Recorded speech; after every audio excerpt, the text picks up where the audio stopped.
ሰላም ውድና የተከበራችሁ የአርሴናል ፍሌር ተካዮቻችን ቀደም ሲል ሁለት መረጃዎችን አጋርቻችሁ ነበረ ከአርሴናል ተጫዋች ዝውውር ጉዳይ ጋር በተገናኘ የብሩኖ ጉማሬሽ ዝውውርን ጉዳይን በተመለከተ በዛሬ ስፖርታዊ መረጃችን ላይ ከተመለከትናቸው ጉዳዮች ውስጥ ይካታሉ። አሁን ላይ ደግሞ ከቪኒሲየስ ጁኒየር ዝውውር ጉዳይ ጋር በተገናኘ ንግግር እንደሚደረግ ገልጬላችሁ ነበረ። ከተጫዋቹ ዝውውር ጉዳይ ጋር በተገናኘ ንግግር ዲስከሽኖች እንደሚደረጉ ገልጬላችሁ ነበረ። ምን አዲስ መረጃ አለ የሚለውን ነገር እንመለከታለን። ከዲስከሽኑ ምን ተገኝቷል፣ ከብሩኖ ጉማሬሽ ዝውውር ጉዳይ ጋር በተገናኘ ማርሴያል ምን አይነት ግልጋሎትን ያገኛል የሚለውን ነገር ወደ መሀል መስመር ላይ ማጋራችሁ ይሆናል። ነገር ግን ከተጫዋች ዝውውር ጉዳይ ጋር በተገናኘ አዳዲስ መረጃዎች እየወጡ ስለሚገኙ እሱን እንመለከታለን ማለት ነው። ማርቲኔሊ በዚህ የክረምት የዝውውር መስኮት የሳውዲ ፕሮ ሊግ አልሂላል በግራ ክንፍ አማራጭ ተጫዋች እንደሆኑ ሪፖርቶች አሁን ላይ እየወጡት ያሉት መረጃዎች ይጠቁሙናል። በሳውዲ የስፖርት ጋዜጠኞች ሙታ አል መረጃ መሰረት ማርቲኔሊ አልሂላል በዚህ ክረምት ለግራ ክንፍ ቦታ እየተገመገሙ ካሉ ተጫዋቾች ውስጥ ይጠቀሳል። ከማርቲኔሊ ዝውውር ጉዳይ ጋር በተገናኘ አርሰናሎች ተጫዋቹን ለገበያ ክፍት ማድረጋቸውን ጠቁሜላችሁ ነበረ። አሁን ደግሞ የግብጽ የአረብ ክለቦች ተጫዋቹን ለማስፈረም እንቅስቃሴ መጀመራቸውን የሚያመላክት መረጃዎች እየወጡ ይገኛሉ።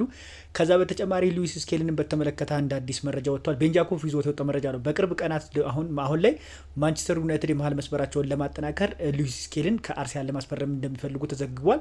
ከዚህ ጋር በተያያዘ ቤንጃኮቭ ያጋራው መረጃ እንመልከት። ዩናይትድ እና ቼልሲ ፍላጎት ቢኖራቸውም አርሰናል ግን ተጫዋቹን የመልቀቅ ምንም አይነት ፍላጎት የላቸውም። የመሀል መስመር ተጫዋች ማንቸስተር ዩናይትድ ምንም እንኳን እንደነ ሳንቶዝ እና ቴሌመንስ ቢያስፈርምም በቅርብ ሳምንታት ሉዊስ ስኬሊ በአርሰናል ቤት እያሳየ የሚገኘው ብቃት ተከትሎ ተጫዋቹን ለማስፈረም እንቅስቃሴ እንደሚያደርጉም ተዘግቧል። አርሰናል በቅርብ ቀናት ስለ ኢላማው አንዱ መረጃ ከጠየቁት ክለቦች አንዱ እንደሆነ ይጠበቃል። ከቪኒሲየስ ጁኒየር ዝውውር ጉዳይ ጋር በተገናኘ ያለው መረጃ መመልከት እንለፍ። ቪኒሲየስ ጁኒየር ጉዳይ ጋር በተገናኘ በዛሬ ዕለት በተለይ አዳዲስ መረጃ እንሰባለን ብያችሁ ነበረ። ምክንያቱም ስብሰባዎች እየተካሄዱ መሆናቸውን የሚያመለክት መረጃ ከመሆኑ ጋር በተገናኘ በዛሬ ዕለት አዲስ መረጃ እንሰባለን የሚል መረጃ ነበር። ቤንጃኮቭም ታዲያ ከዚህ ተጫዋች ዝውውር ጉዳይ ጋር በተገናኘ አዲስ መረጃ ይዞ ብቅ ብሏል። እሱን እንመልከት። አርሰናሎች ለቪኒሲየስ በሳምንት ውስጥ የመጨረሻ ውሳኔ እስከሚያሳውቃቸው ድረስ ከሌላ ተጫዋች ጋር በእሱ ቦታ ምንም አይነት ድርድር እንደማያደርጉና እሱ ውሳኔውን እስኪያሳውቅ እንደሚጣበቁ ነግሮታል። እናም እሱ የነሱ ትልቁ ታርጌት እንደሆነ አሳውቀውታል። በቀናት ውስጥ ወይም በሰዓታት ውስጥ ደግሞ የቪኒሲየስ ውሳኔ ሊታወቅ የሚችልበት እድል እንዳለ ተዘግቧል። በትናንትናው ዕለት አንድ ነገር አጋርቻችሁ ነበረ። ሙሉ ለሙሉ ስምምነት ላይ መድረሳቸውን ዴቪድ ኦርንስተን የብሩኖ ጉማሬሽን ጉዳይ ገልጾ ነበር እና ዛሬ እንደሚታወቀው ብሩኖ ጉማሬሽ ወደ አርሰናል መዘዋወሩን የሚያመላክት ነገር ከፋብሪዞ ሮማኖ ዘግበን ነበረ። ዛሬ በጣም ወሳኝ ቀን እንደሆነ ደግሞ የተለያዩ ምንጮች እየዘገቡት ይገኛሉ። ከቪኒሲየስ ዝውውር ጉዳይ ጋር በተገናኘ ንግግሮች እየተካሄዱ ነው። አክቹዋሊ ተጫዋቹ እስከ 30 ሚሊዮን ዩሮ ድረስ እንደሚፈልግ አሳውቋቸዋል ለክለቦቹ። አሁን ላይ ደግሞ ሪያል ማድሪድ እያቀረበለት ያለው ወደ 22 ሚሊዮን ዩሮ ማለትም ያደገው 2 ሚሊዮን ዩሮ ብቻ ነች ማለት ነው ለውጥ ያለው። ስለዚህ በ22 ሚሊዮን ዩሮ ቪኒሲየስ ጁኒየር በክለቡ ይቆያሉ የምንመለከተው ጉዳይ ነው። የኢሜጅ ራይትን በተመለከተ ተጫዋቹ ያቀረበውን ነገር ሪያል ማድሪዶች በፍጹም አልወደዱትም እና ከዚህ ጋር በተገናኘ ያለው መረጃ አሁንም በተጫዋቹና በሪያል ማድሪድ በኩል አለመስማማት መኖሩን የሚያመላክት መረጃዎች እየወጡ ይገኛሉ። ምናልባት ግን ቪኒሲየስ ጁኒየር በሪያል ማድሪድ ቢቆይ አርሰናል ምን አይነት አማራጮችን ይጠቀማሉ ወደሚለው አማራጩ ስንመለከት ራፋኤል ሊዮ በወኪሉ በኩል ለአርሰናል መቅረቡን የሚያመላክት መረጃ አሁን ላይ ተመልክቼ ነበረ።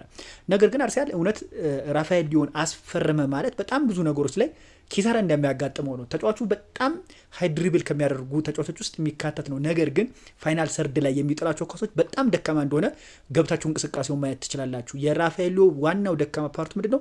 ፋይናል ሰርድ ላይ የሚጣሉ ኳሶች በጣም ደካማ መሆናቸው ነው። ስለዚህ አርሰናል ደግሞ እዚህ ጉዳይ ላይ ነው ፋይናል ሰርድ ላይ ካት እያደረገ ለ9 ቁጥር ኳሶችን ጥሩ ኳሶችን ማቀበል የሚችል ወይም ደግሞ ቀጥተኛ ሙከራዎችን የሚሞክር ተጫዋች ነው የሚያስፈልጋቸው። ቪኒሲየስን አጥብቆ አርሰናል የፈለገበት ዋነኛ ምክንያት ምንድነው? በጎን በኩል ድሪብል በማድረግ ኢቭን ቀጥተኛ ኳሶች በመሞከር ጎል ያስቆጥራል። ነገር ግን ራፋኤል ሊዮን ስንመለከት ምንም እንኳን አማራጭ ሆኖ ቢቀርብም ራፋኤል ሊዮ በጣም ብዙ ክፍተቶች አሉት። በጣም ፈጣን ነው፣ ድሪብሊንጉም በጣም ፈጣን ነው። ነገር ግን ፋይናል ሰርድ ቦል ላይ የሚጥላቸው ኳሶች እጅግ በጣም ደካማ ልናቸው እንችላለን። ማዱኬንም እኮ መጥቀስ ይቻላል።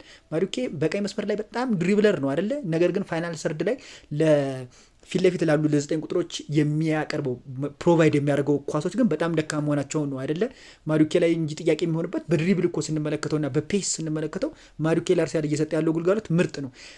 ራፋኤሎም እንግዲህ ለአርሰናል የሚፈርም ከሆነ በዚህ በኩል በጣም አርሰናል ይጎዳል ብዬ ነው የምገምተው። የቪኒሲየስ ጁኒየር ዝውውር ጉዳይ ምንም እንኳን እውነት የማይመስሉ ነገሮች እየወጡ ቢሆኑም አርሰናል ግን ቆራጥ እንደሆነ ነው እየተናገረ ያለው። ተጫዋቹ ከሪያል ማድሪድ ለመልቀቅ ወሰነበት የሚያሳውቅ ከሆነ ቀጥታ አርሰናል የተጠየቁትን የገንዘብ መጠን ለመክፈል ዝግጁ መሆናቸውን የሚያመላክት መረጃዎች እየወጡ ይገኛሉ። ጠቅለል ሳረግላችሁ ከቪኒሲየስ ጁኒየር ዝውውር ጉዳይ ጋር በተገናኘ ማታም ሊሆን ይችላል አዲስ መረጃ ልንሳበት የምንችልበት ጉዳይ አለ። በዝውውሩ ሁኔታ ምንም አለመስማቶች እንደነበሩ ነው ጠዋት ላይ እንደዘገብኩላችሁ። ከተጫዋቹ ዝውውር ጉዳይ ጋር በተገናኘ ንግግሮች ይካሄዳሉ የሚል መረጃዎችን አጋርቻቸው ነበረ። ንግግሮቹ ግን ካለ ስምምነት እንዳለቁ የሚያመላክቱ መረጃዎች እየወጡ ይገኛሉ። ቪኒሲየስ ወደ አርሰናል ይዘዋውራል። በተለይ በቀጣይ ነገ ራሱ አንድ አዲስ መረጃ የምንሳበት ጉዳይ ይኖራል። አሁን ላይ ግን እንደ አዲስ መረጃ የሰማሁት ነገር ምንድን ነው? ከተጫዋቹ ውይይት ሪያል ማድሪድና ቪኒሲየስ አለመስማማታቸውን የሚያመላክት መረጃዎች ነው። እስካሁን ድረስ ግን ተጫዋቹ በክለቡ መቆየትና አለመቆየቱን ምንም የተናገረው ነገር የለም። የሚኖር ነገር ሲኖር አጋራችኋለሁ። ጋብሪኤል ማርቲኔዝ ይለቃል ወይ? ሌላኛው አዲስ መረጃ የወጣው ምንድን ነው? ለኤዝሪ ኮንሳ አርሰናል ሁለተኛ ዙር ጥያቄ ለማቅረብ እያሰቡ መሆናቸው ተዘግቧል።